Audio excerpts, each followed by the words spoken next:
शांताकारं भुजंगशयनं पद्मनाभं सुरेशं विश्वाधारं गगनसदृशं मेघवर्णं शुभांगं लक्ष्मीकान्तं कमलनयनं योगिभिध्यानगम्यं वंदे विष्णु भवभयहरं सर्वलोकैकनाथं। मंगलम भगवान विष्णु मंगलम गरुड़ध्वज मंगलम पुंडरीकाक्ष मंगलाय तनोहरि। ओम नमो भगवते वासुदेवाय। आज का दिन आप सभी के लिए मंगलमय हो। आज सावन महीने का 7वां दिन है। सावन महीने में प्रतिदिन श्रीमद् भागवत महापुराण की कथा का श्रवण करना चाहिए। इससे जीवन में होने वाली अज्ञानवश पाप कर्मों से छुटकारा मिलता है। साथ ही 1000 गोदान के बराबर पुण्य की प्राप्ति होती है। हमारे चैनल पर आप प्रतिदिन श्रीमद् भागवत महापुराण की कथा का श्रवण कर सकते हैं। साथ ही इस चैनल पर सावन मास में आने वाली सभी व्रतों की कथा और व्रत से जुड़ी जानकारी भी व्रत से पहले उपलब्ध करा दी जाती है। इसलिए हमारे चैनल को अवश्य सब्सक्राइब करें। साथ ही बेल आइकन को भी दबा दें और कथा अच्छी लगे तो लाइक अवश्य करें। अब आइए सुनते हैं सावन मास कथा का 7वां अध्याय। श्री सुखदेव जी कहते हैं, परीक्षित, वृक्षों के गिरने से भयंकर शब्द हुआ। उसे नंद बाबा आदि गोपों ने सुना। उनके मन में यह शंका हुई कि कहीं बिजली तो नहीं गिरी। सब के सब भयभीत होकर वृक्षों के पास आ गए। वहां पहुंचने पर उन लोगों ने देखा कि दोनों अर्जुन के वृक्ष गिरे हुए हैं। यद्यपि वृक्ष गिरने का कारण स्पष्ट था, वहीं उनके सामने ही रस्सी में बंधा हुआ बालक उखल खींच रहा था, परंतु वे समझ न सके यह किसका काम है। ऐसी आश्चर्यजनक दुर्घटना कैसे घट गई, यह सोचकर वे कातर हो गए। उनकी बुद्धि भ्रमित हो गई। वहां कुछ बालक खेल रहे थे। उन्होंने कहा, अरे इसी कन्हैया का तो काम है। यह दोनों वृक्षों के बीच में से होकर निकल रहा था। उखल तिरछा हो जाने पर दूसरी ओर से इसने उसे खींचा और वृक्ष गिर पड़े। हमने तो इनमें से निकलते हुए 2 पुरुष भी देखे थे, परंतु गोपों ने बालकों की बात न मानी। वे कहने लगे, एक नन्हा सा बच्चा इतने बड़े वृक्षों को उखाड़ ले, यह कभी संभव नहीं है। किसी किसी के चित्त में श्री कृष्ण की पहले की लीलाओं का स्मरण करके संदेह भी हो आया। नंद बाबा ने देखा उनका प्राणों से प्यारा बच्चा रस्सी से बंधा हुआ उखल घसीटता हुआ जा रहा है। वे हंसने लगे और जल्दी जाकर उन्होंने रस्सी की गांठें खोल दी। सर्वशक्तिमान भगवान कभी कभी गोपियों के फुसलाने से साधारण बालकों के समान नाचने लगते, कभी भोले भाले अनजान बालक की तरह गाने लगते। वे उनके हाथ की कठपुतली उनके सर्वथा अधीन हो गए। वे कभी उनकी आज्ञा से पीढ़ा ले आते, तो कभी दुसेरी आदि तौलने के बटखरे उठा लाते, कभी खड़ाऊ ले आते, तो कभी अपने प्रेमी भक्तों को आनंदित करने के लिए पहलवानों की भांति ताल ठोकने लगते। इस प्रकार सर्वशक्तिमान भगवान अपनी बाल लीलाओं से ब्रजवासियों को आनंदित करते और संसार में जो लोग उनके रहस्य को जानने वाले हैं उनको यह दिखलाते कि मैं अपने सेवकों के वश में हूँ। एक दिन कोई फल बेचने वाली आकर पुकार उठी, फल ले लो, फल ले लो। यह सुनते ही समस्त कर्म और उपासनाओं के फल देने वाले भगवान अच्युत फल खरीदने के लिए अपनी छोटी सी हाथों में अनाज लेकर दौड़ पड़े। उनकी हाथों में से अनाज तो रास्ते में ही बिखर गया, पर फल बेचने वाली ने उनके दोनों हाथ फल से भर दिए। इधर भगवान ने भी उसकी फल रखने वाली टोकरी रत्नों से भर दी।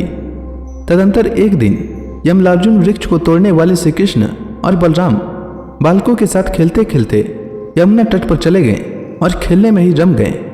तब रोहिणी देवी ने उन्हें पुकारा, आओ कृष्ण, आओ बलराम, जल्दी आओ। परंतु रोहिणी के पुकारने पर भी वे नहीं आए, क्योंकि उनका मन खेलने में लग गया था। जब बुलाने पर भी वे दोनों बालक नहीं आए, तब रोहिणी जी ने वात्सल्य स्नेह में यशोदा जी को भेजा। श्री कृष्ण और बलराम ग्वाल बालकों के साथ बहुत देर से खेल रहे थे।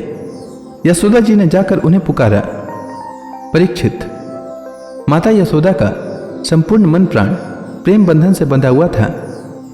वे चराचर जगत के शिरोमणि भगवान को अपना पुत्र समझती और इस प्रकार एक हाथ से बलराम तथा दूसरे हाथ से श्री कृष्ण को पकड़कर अपने घर ले आई।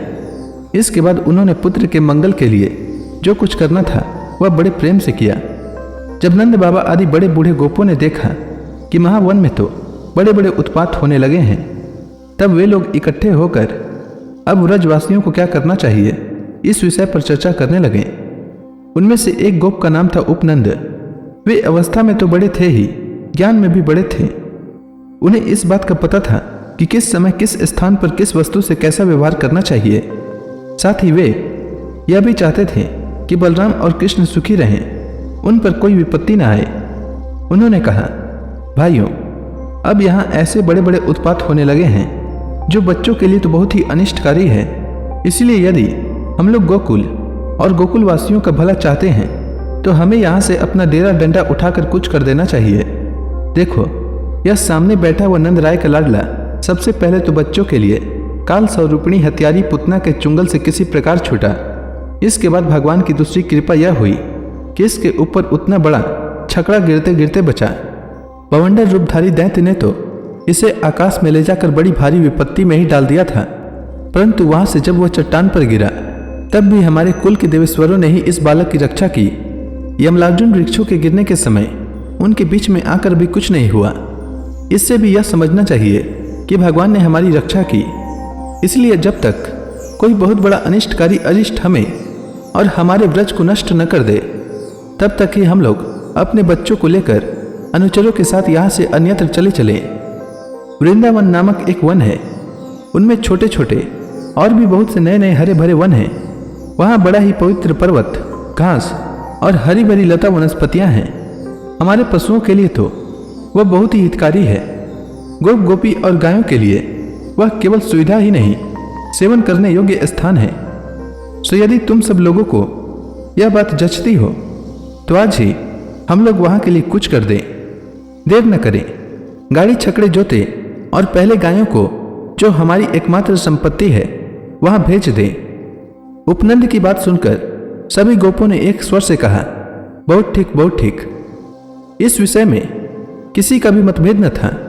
सब लोगों ने अपनी झुंड की झुंड गायें इकट्ठी की और छकड़ों पर घर की सब सामग्री लादकर वृंदावन की यात्रा की। परीक्षित, ग्वालों ने बूढ़ों, बच्चों, स्त्रियों और सब सामग्रियों को छकड़ों पर चढ़ा दिया और स्वयं उनके पीछे पीछे धनुष बाण लेकर बड़ी सावधानी से चलने लगे। उन्होंने गौ और बछड़ों को तो सबसे आगे कर लिया और उनके पीछे पीछे सिंगी और तुरही जोर जोर से बजाते हुए चले। उनके साथ ही साथ पुरोहित लोग भी चल रहे थे। वृंदावन बहुत ही सुंदर वन है। चाहे कोई भी ऋतु हो, वहाँ सुख ही सुख है। उसमें प्रवेश करके ग्वालों ने अपने छकड़ों को अर्धचंद्राकार मंडल बांधकर खड़ा कर दिया और अपने गोधन के दहने योग्य स्थान बना लिया। परीक्षित, वृंदावन का हरा भरा वन, अत्यंत मनोहर गोवर्धन पर्वत और यमुना नदी के सुंदर सुंदर पुलिनों को देखकर भगवान श्री कृष्ण और बलराम जी के हृदय में उत्तम प्रीति का उदय हुआ। तो इसी के साथ यह अध्याय समाप्त हुआ। इसके आगे की कथा में भगवान श्री कृष्ण ने वृंदावन में क्या क्या लीलाएं की, वह मैं कल के अध्याय में सुनाऊंगा। तब तक के लिए भगवान हरि का नाम लेते रहें। तो प्रेम से बोलिए भगवान विष्णु की जय, श्री कृष्ण भगवान की जय, समस्त देवी देवताओं की जय।